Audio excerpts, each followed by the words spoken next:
Hello all, నేను మీ Rachana. Welcome to political point. Telangana రాజకీయాల్లో బీఆర్ఎస్ వర్సెస్ కాంగ్రెస్ వార్ ముదిరిపోతూ ఉంది అనేక విషయాల మీద. కాళేశ్వరం అయిపోయింది, ఇంకా చాలా చాలా ప్రతి విషయం మీద కూడా బీఆర్ఎస్ కాంగ్రెస్ ఒకదాన్ని ఒక టార్గెట్ చేసుకుంటూ ఉన్నాయి. సో లేటెస్ట్గా ఇంకొక అంశం ఇద్దరి మధ్య రగులుతూ ఉంది. అదే ధరణి ఏదైతే పోర్టల్ తీసుకొచ్చిందో బీఆర్ఎస్ అక్టోబర్ 2020లో, దాని అక్రమాలపై రేవంత్ రెడ్డి ప్రభుత్వం ఈసారి తాజాగా ఏసీబీ డైరెక్టర్ జనరల్ చారు సిన్హా నేతృత్వంలో 4వ కమిటీని వేశారు. సో ఈ ధరణి అక్రమాలపై వేసినటువంటి 3 కమిటీలు ఆ రిపోర్ట్లు ఇచ్చిన తర్వాత ఇప్పుడు 4వ కమిటీ వల్ల ప్రయోజనం ఏంటి? ఇదే ఇప్పుడు తెలంగాణలో ప్రధానంగా వినిపిస్తున్నటువంటి అంశం. దీని మీద చర్చ పెరిగిపోతూ ఉంది. అయితే ఈ విషయంలోకి వెళ్ళబోయే ముందు అసలు ధరణి ఏంటి, దాన్ని ఎందుకు తీసుకొచ్చారు, అసలు ఉన్నటువంటి ప్రధాన ఆరోపణలు ఏంటి, మళ్ళీ ఇప్పుడు రేవంత్ రెడ్డి ఎందుకు తీసుకురాబోతున్నారు, దీని గురించి కూడా డీటెయిల్గా చూద్దాం. తెలంగాణలో ఉన్నటువంటి అన్ని భూములు, వ్యవసాయం కావచ్చు, వ్యవసాయేతర భూములు కావచ్చు, అన్ని భూములకి ఒక డిజిటల్ రికార్డు ఉండేలాగా, అంటే మనం ఏదైతే ఇప్పుడు డిజిటల్ ఇండియా వైపు వెళ్తున్నామో అలాగే భూముల పరంగా కూడా ఒక సంస్కరణ తెచ్చే రీతిలో బీఆర్ఎస్ ప్రభుత్వం అక్టోబర్ 2020లో ధరణిని తీసుకొచ్చిన తర్వాత అది సంస్కరణగా తీసుకొచ్చినప్పటికీ ఏదన్నా ఒక కొత్త సంస్కరణ తీసుకొచ్చినప్పుడు ఖచ్చితంగా దాంట్లో ఎన్నో సమస్యలు, లోపాలు తలెత్తుతూ ఉంటాయి. దీనిలో అలాంటి లోపాలు లెక్కలేనని తలెత్తాయి.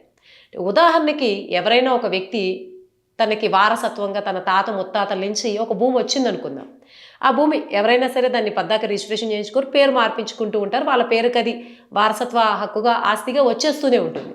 అలా ఎవరిదైనా ఒక వ్యక్తి పేరులో కనుక తప్పు పడితే, చిన్న పేరు తప్పు పడినా లేకపోతే ఏజ్ తప్పడినా, ఏది తప్పు పడినా సరే దాన్ని సరిదిద్దుకునేటువంటి అవకాశం లేకపోవడం, ఇలాంటి తప్పులు ఏవి జరిగినా సరే, అవి చిన్న తప్పులైనా సరే అవి దిద్దేవాళ్ళు లేకపోవడం వల్ల, అవి సరిదిద్దకపోవడం వల్ల అన్నాళ్ళు కూడా అవి ఇప్పటికీ కూడా ఏదైతే కాంగ్రెస్ ప్రభుత్వం భూభారతి పోర్టల్ తీసుకొచ్చిందో ఆ బీఆర్ఎస్లో ధరణిలో ఉన్న సమస్యలు ఇప్పటికీ కొనసాగుతూ ఉన్నాయి. ఎవరైతే భూమి వారికి ఉంటుంది, కానీ చిన్న చిన్న తప్పుల వల్ల ఆ భూమి మీద వారు ఎటువంటి లాభం పొందలేకపోతున్నారు. అంటే దాన్ని అమ్ముకోవాలి, ఏదైనా కష్టం వచ్చి వాళ్ళు అమ్ముకోవాలన్నా, బ్యాంకులోకి వెళ్ళి లోన్ తీసుకోవాలన్నా సరే ఈ డిజిటల్ రికార్డులో ఉన్నటువంటి తప్పుల వల్ల వాళ్ళకి రానటువంటి పరిస్థితి, ఎటువంటి లాభం వాళ్ళ భూమి వల్ల చేకూరటం లేదనేది స్పష్టమైనటువంటి విషయం. ఇది ధరణిలో జరిగింది. ఈవెన్ భూభారతిలో కూడా ఇప్పుడు పూర్తిగా ఏమీ సంస్కరణ లేదు. భూభారతిలో కూడా ఇవే ఇబ్బందులు తలెత్తుతూ ఉన్నాయి. అయితే ఇప్పుడు ధరణికి సంబంధించి ఈ తప్పిదాల విషయం పక్కన పెడితే ఇంకొక కొత్త విషయం బయటపడింది. అదేంటంటే బీఆర్ఎస్ ప్రభుత్వం అధికారంలోకి వచ్చే సమయానికంటే 2014 సమయంలో ప్రభుత్వ భూమి సాగుకు పనికిరాంది 17.78 లక్షల ఎకరాలుంటే బీఆర్ఎస్ ప్రభుత్వం దిగిపోయి కాంగ్రెస్ ప్రభుత్వం అధికారంలోకి వచ్చినట్టుకంటే దాదాపుగా 2024 సమయానికి 15.4 ఎకరాల భూమి మాత్రమే ఉంది. అంటే 17.78 లక్షల ఎకరాలు మైనస్ 15.46 లక్షల ఎకరాలు చూస్తే 2.32 లక్షల ఎకరాలు ప్రభుత్వ భూమి ఏదైతే సాగు పనికిరాదో అది రికార్డుల ప్రకారం మాయమైపోయింది. దీని తర్వాత ఇటువంటి ఎన్నో అక్రమాలు ధరణిలో జరిగాయని, ఇది ఒక్కటే కాదు, ఫారెస్ట్ భూమి, దేవాదాయ శాఖ భూమి, ఇంకా మిగిలిన ఎన్నో భూముల విషయంలో ధరణి పేరు మీద ఎన్నో అక్రమాలు జరిగాయని ముఖ్యమంత్రి రేవంత్ రెడ్డి, టీపీసీసీ చీఫ్ మహేష్ గౌడ్ వీళ్ళందరూ కూడా సభాముఖంగా, మీడియా ముఖంగా, బహిరంగంగానే బీఆర్ఎస్ నేతలను విమర్శించారు. ఈ అక్రమాల మీద ఒక యాక్షన్ తీసుకోవడానికి 3 కమిటీలు వేశారు. ఒకటి ధరణి కమిటీ, ఇంకొకటి ఫోరెన్సిక్ ఆడిట్, ఇంకొకటి బిఎంఎల్ అధికారుల కమిటీ. 3 కమిటీలు కూడా ఏమి తెలిసినాయి, బీఆర్ఎస్ నేతలు ఎవరైతే ఉన్నారో వాళ్ళు తమ బినామీల పేరు మీద, వీళ్ళ పేర్ల మీద, వాళ్ళ పేర్ల మీద ఈ ల్యాండ్లు ఏవైతే ఉన్నాయో వాళ్ళ అధీనంలో ఉంచుకున్నారన్నది ఈ కమిటీలన్నీ నివేదికలు ఇచ్చాయి. ఇవి పూర్తిగా తెలిసాయి. ఇంకా చెప్పాలంటే వీటిల్లో ఒక కమిటీ సభ్యుడైనటువంటి ఎం కోదండరెడ్డి కూడా ఇదే ఆరోపించారు. ఇట్లా 2.32 లక్షల ఎకరాల భూమి మిస్ అయింది, దీనికి బీఆర్ఎస్ నేతలే కారణం, ఇవన్నీ కూడా రికార్డులు చెప్తున్న విషయం. ఇవన్నీ కూడా ఆయన అంటే ఒక సభ్యుడిగా విశ్వసనీయతని కనుక మనం గమనిస్తే ఆయన ఆరోపించారు. ఇంకొక పక్కన ఇవి నివేదికలు కూడా చెప్తున్నాయి. ఇంకో పక్కన రేవంత్ రెడ్డి అలాగే టీపీసీసీ చీఫ్ కూడా దీన్ని మీడియా ముఖంగా చెప్పారు. ఇన్ని చెప్పిన తర్వాత 3 కమిటీలు అవే విషయం చెప్పిన తర్వాత ఇప్పుడు ఏసీబీ డైరెక్టర్ జనరల్ చారు సిన్హా నేతృత్వంలో 4వ స్పెషల్ ఇన్వెస్టిగేషన్ టీం, సిట్ టీంని ధరణి అక్రమాలపై 4వసారి రేవంత్ రెడ్డి వేస్తున్నారు. ఇప్పుడు అంతకు ముందు ఏమన్నా క్లీన్ చిట్ వేస్తుంటే, ఏమన్నా అనుమానం ఉంటే 4వ కమిటీ వేయడంలో అర్థం ఉంది, ఇది ఏదైనా భిన్నంగా ఇస్తుందని. కానీ ఇప్పుడు ఇది కూడా 4వ కమిటీ కూడా ఇన్వెస్టిగేషన్ చేసి అదే ఇస్తుంది కదా, అటు ఇటుగా అదే రిపోర్ట్ వస్తుంది కదా, ఉంటే లోపాలు ఉన్నాయని చెప్తుంది, లేకపోతే లేవని చెప్తుంది.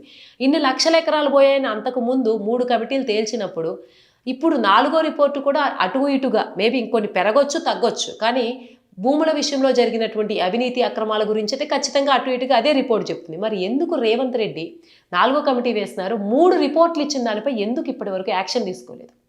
సాధారణంగా మనము బీఆర్ఎస్ ప్రభుత్వం, తెలంగాణ ప్రభుత్వమే కాదు, దేశంలోనే కాదు, ప్రపంచంలో ఎక్కడైనా సరే ప్రతిపక్షం చేసేటువంటి ఒక్క తప్పు కోసం పాలక పార్టీ ఎదురు చూస్తూ ఉంటుంది. అలాగే పాలక పార్టీలో తప్పుల కోసం ప్రతిపక్షాలు ఎదురు చూస్తూ ఉంటాయి, ఒకరిపై ఒకరు దాడి చేసుకుంటూ ఉంటాయి, ఆధారాల కోసం కూడా ఎదురు చూస్తుంటాయి. ఆధారాలు, ప్రూఫ్స్ ఉంటే సభాముఖంగా ఎన్నో కమెంట్స్ చేసుకుంటూ ఉంటారు. ప్రజలకు ఈ విషయం తీసుకెళ్లేలా చేసి తాము కొంచెం తమకు అనుకూలమైనటువంటి పరిస్థితిని ఉండేలాగా ఏర్పాటు చేసుకోవాలని ప్రతిపక్ష పాలక పార్టీలు ప్రయత్నిస్తూ ఉంటాయి ఎక్కడైనా సరే. కానీ ఎందుకు తెలంగాణలో దీనికి రివర్స్లో జరుగుతుంది అనేటువంటి అనుమానాలు పెరిగిపోతూ ఉన్నాయి. ఓ పక్కన బీఆర్ఎస్ ప్రభుత్వం మాత్రం కాంగ్రెస్ ప్రభుత్వం అధికారంలోకి వచ్చినప్పటి నుంచి అన్ని విషయాల మీద తాజాగా ఆఖరికి కాళేశ్వరం మీద రిపోర్టు పీసీ ఘోష్ కమిషన్ వేసినప్పటికీ హరీష్ రావు, కేటీఆర్ లాంటి నేతలు రేవంత్ రెడ్డినే దుయ్యబడుతూ ఉన్నారు.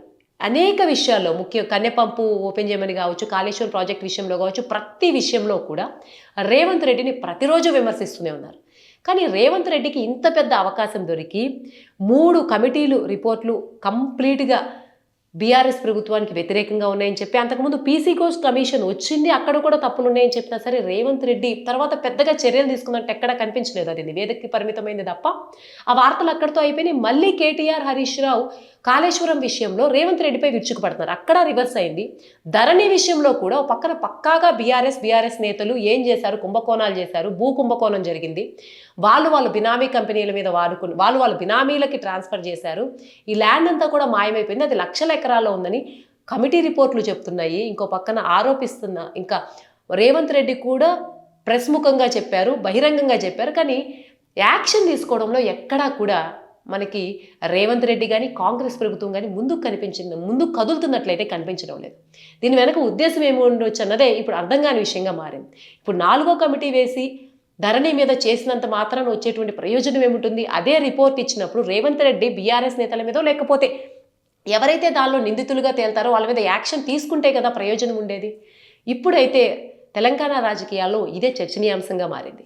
ఒక పాలక పార్టీ, రేవంత్ రెడ్డి పార్టీ ఎవరైతే 10 ఏళ్ళు తెలంగాణలో అధికారంలో ఉండాలని బలంగా కోరుకుంటూ ఉన్నారో, కాంగ్రెస్ ప్రభుత్వం ఎప్పుడైతే జాతీయ పార్టీ మొదటిసారిగా స్థానిక ఉద్యమంతో వచ్చినటువంటి తెలంగాణ పార్టీలో అధికారంలోకి వచ్చిందో దాన్ని నిలబెట్టుకునే ప్రయత్నంలో ప్రతిపక్ష ప్రాంతీయ పార్టీని కార్నర్ చేయాల్సింది పోయి తప్పులు బయటపడుతున్నా సరే ఎందుకు ఎటువంటి స్పందన బహిరంగంగా ఉండడం లేదు, ఎటువంటి చర్యలు, నివేదికలు వచ్చినా సరే చట్టపరంగా కూడా ఎందుకు తీసుకోవట్లేదు అన్నదే ఇప్పుడు ఒక చర్చను పెంచేటువంటి విషయంగా మారింది.